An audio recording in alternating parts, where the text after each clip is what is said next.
کا ماوا، یتیموں کا ملجا، بے کسوں کا کس، بے بسوں کا بس، جناب پاک محمد رسول اللہ صلی اللہ علیہ وسلم کی بارگاہ بے کس پناہ میں درود شریف کا نذرانہ پیش کرے اور بڑے آواز بلند اللہم صلی علی سیدنا شفیعنا حبیبنا مولانا محمد وسلم صلو علیہ صلاۃ و سلام علیک یا رسول اللہ صلی اللہ علیہ وسلم۔ برادران ملت اسلامیہ، خطبہ مسنونہ کے بعد میں نے قرآن مقدس کی آیت تلاوت کرنے کا شرف حاصل کیا گئی۔ اس میں خدا بند قدوس جو عظیم الشان ہستی کا ذکر فرماتا گئی، اللہ تبارک و تعالی ارشاد فرماتا گئی اپنے والدین کے ساتھ حسن سلوک کا معاملہ رکھو، یہاں تک کہ جب ان دونوں میں سے کوئی ایک یا دونوں آخری عمر تک پہنچ جائے تو تم انہیں اف تک نہ کہو، یعنی ذلت و تکلیف نہ پہنچاؤ، اور ان کے ساتھ نرمی سے پیش آؤ، یعنی جب تم ان سے کلام کرو تو نہایت و ادب کے ساتھ کلام کرو۔ برادران ملت اسلامیہ، میرے ذہن میں یہ سوال پیدا ہوتا ہے، آخر وہ دونوں بھی ایک انسان ہے، مگر اتنی خاص ان دونوں کے لیے کیوں کی جا رہی ہے کہ جب تم ان سے کلام کرو تو نہایت و ادب و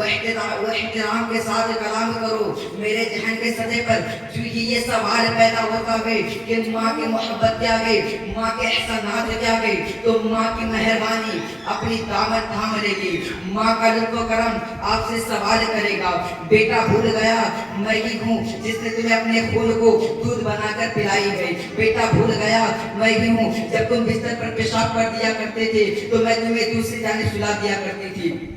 اور میں خود پیشاب کی ہوئی جگہ پر سو جایا کرتی تھی، جب تم دوسرے جانب بھی پیشاب کر دیا کرتے تھے تو میں تمہیں اپنے سینے پہ سلا گیا کرتی تھی۔ برادران ملت اسلامیہ، وہ ماں کے احسانات آپ سے سوال کرے گا، بیٹا بھول گئے میں ہی ہوں جس نے تمہیں اپنے شکم میں 9 مہینے تک رکھی اور تمہارے وزن کو برداشت کرتی رہی۔ باپ کے احسانات کیا ہے؟ آپ کے سامنے ایک عظیم آپ کے سامنے ایک دیوار بنتے ہوئے کھڑے ہوتے ہوئے نظر آئیں گے۔ باپ کے احسانات آپ سے سوال کرے گا، بیٹا بھول گیا میں ہی ہوں جس نے تمہارے خاطر لوگوں کی غلامی کی ہے، بیٹا بھول گیا میں ہی ہوں جس نے تمہارے خاطر لوگوں کے یہاں جا کر نوکری کی ہے، بیٹا بھول گئے میں ہی ہوں جس نے تمہاری پیٹ پالنے کے لیے عزیز وقار وطن کی محبت کو چھوڑ کر، لوگوں کی نظر سے دور جا کر، اپنا دیش چھوڑ کر، بدیش جا کر تم اپنے بدن کو خون اور گرمی میں جلا کر، اپنے بدن کے خون کو گرمی میں جلا کر تمہاری پرورش کی گئی۔ برادران ملت اسلامیہ، اللہ کے پیارے حبیب ارشاد فرماتے ہیں کہ شب قدر کی رات اتنی مبارک رات ہے کہ انسان اس دن جو دعا کرتا ہے اس کی دعائیں قبول ہو جاتی ہے، جو توبہ کرتا ہے اس کی توبہ قبول ہو جاتی ہے، لیکن اس شخص کا گناہ کبھی معاف نہیں ہوتا، نہ ہی اس کی دعائیں قبول ہوتی ہے۔ برادران ملت اسلامیہ، میرے آقا ارشاد فرماتے ہیں وہ شخص جس نے اپنے ماں باپ کے دل کو دکھایا ہو، جس نے اپنے ماں باپ کو تکلیف دی ہو،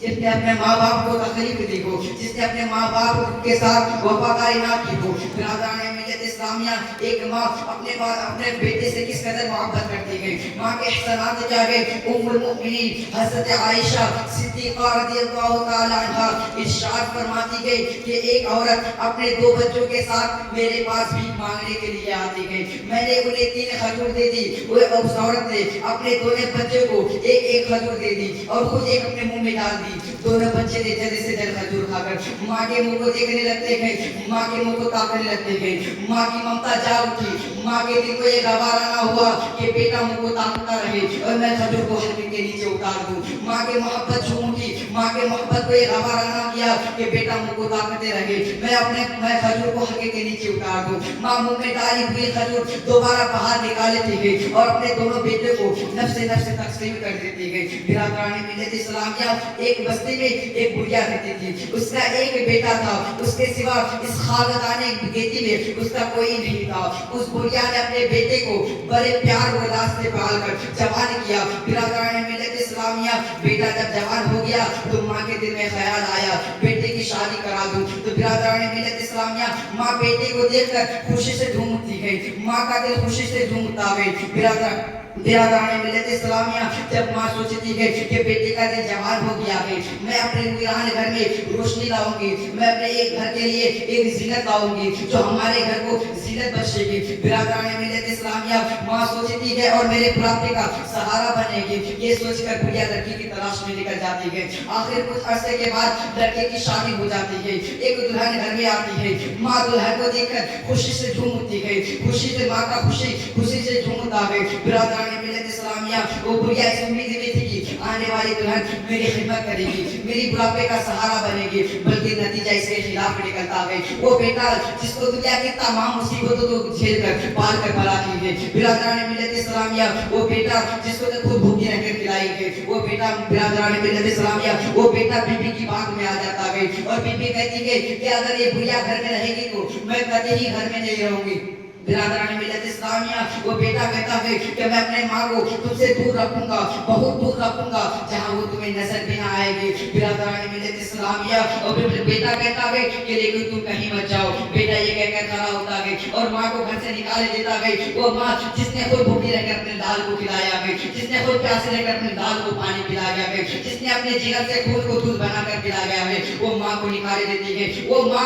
جو کل گھر کی جنت تھی اسے نکال دیتا ہے اور جو آج گھر کی جنت بنی ہے اسے اپنا لیتا ہے۔ برادران ملت اسلامیہ اس ماں کے دل میں کیا گزری ہوگی جب اپنا ہی بیٹا اسے گھر سے نکال رہا ہوگا، جب اپنا ہی بیٹا اسے گھر سے نکال رہا ہوگا تو ماں کے سینے پہ کتنی چوٹ پہنچی ہوگی، ماں کے دل کو کتنی تکلیف ہوئی ہوگی۔ لیکن ایک ماں اپنے بیٹے کو کبھی بد دعا نہیں دیتی ہے تو دعائیں دیتی ہے۔ برادران ملت اسلامیہ ماں گھر سے نکلتی ہے، ماں رب کعبہ سے دعا کرتی ہے، اے میرے مالک، اے میرے پروردگار، اے میرے مالک، اے میرے پروردگار، میرے لال کو تو ہمیشہ خوش رکھنا، میرے داغتے جگر کو تو ہمیشہ خوش رکھنا۔ برادران ملت اسلامیہ ماں یہ کہہ کر ایک جھوپڑی میں چلی جاتی ہے، بیٹا وہی تھوڑا سا کھانا دیتا ہے، ماں کھا لیتی اور رب کعبہ سے دعا کرتی، اے میرے مالک، میرے لال پر تو رحمت و فضل کی بارش عطا فرما۔ برادران ملت اسلامیہ اس دن گزرا ہی تھا کا ایک دن کھانا لیٹ آتا ہے، ماں سوچتی ہے آج کھانا آنے میں لیٹ کیوں ہو گیا۔ ادھر وہ ظالم بیوی اپنے شوہر سے کہہ رہی ہے کہ اگر تم نے اپنے ماں کو تو گھر سے نکال دیا مگر اسے کھانا کیوں کھلاتے ہو، تم نے بھیا کو تو الگ کر دیا مگر اسے کھانا کیوں کھلاتے ہو۔ تو برادران ملت اسلامیہ وہ نادان کہتا ہے،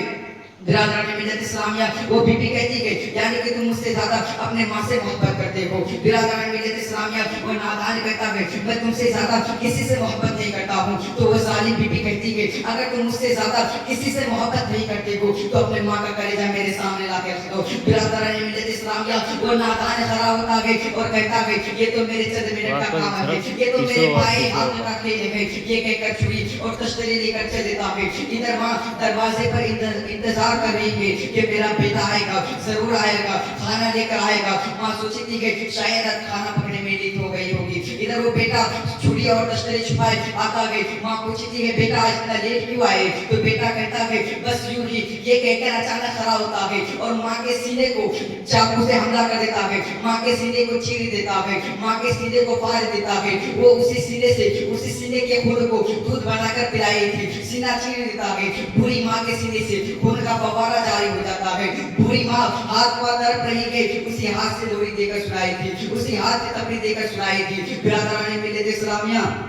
جب لاش کا تڑپنا بند ہو جاتا ہے تو لڑکا نوجوان کلیجے کو نکالتا ہے اور تشتری میں لے کر چل دیتا ہے۔ جاتے جاتے راستے میں پتھر سے ٹکراتا ہے تو تشتری ہاتھ سے گر جاتا ہے۔ تو لڑکا تشتری اٹھایا، چھری اٹھایا، جب کلیجے کو اٹھانے گیا تو کلیجے سے آواز آئی بیٹا کہیں تمہیں چوٹ تو نہیں لگی، بیٹا کہیں تمہیں تکلیف تو نہیں ہوئی۔ ماں ابھی بھی اپنے بیٹے کو خوش رکھنا چاہتی ہے۔ برادران ملت اسلامیہ ایک بیٹا اپنے ماں کے کلیجے کو لے جا رہا ہے، پھر بھی ماں کے کلیجے سے آواز آ رہی ہے بیٹا کہیں تمہیں چیت تو نہیں لگی، کہیں تمہیں تکلیف تو نہیں ہوئی۔ اس لیے کہ ماں کے بیٹے کی خوشی ماں کی خوشی ہوتی ہے، بیٹے کا غم ماں کا غم ہوتا ہے۔ برادران ملت اسلامیہ اسی لیے تو کچھ شاعر نے کیا خوب عقیدت پیش کی ہے، جہاں میں صرف ایک ہی عورت دکھائی دیتی گئی، جہاں میں صرف ایک ہی عورت دکھائی دیتی گئی، فقط ماں کی محبت دکھائی دیتی گئی، فقط ماں کی محبت دکھائی دیتی گئی۔ اور اے ماں تیری چہرے کی جھریوں کی قسم، اور اے ماں تیری چہرے کی جھریوں کی قسم، ہر ایک لکیر پر جنت دکھائی دیتی ہے، ہر ایک لکیر پر جنت دکھائی دیتی ہے۔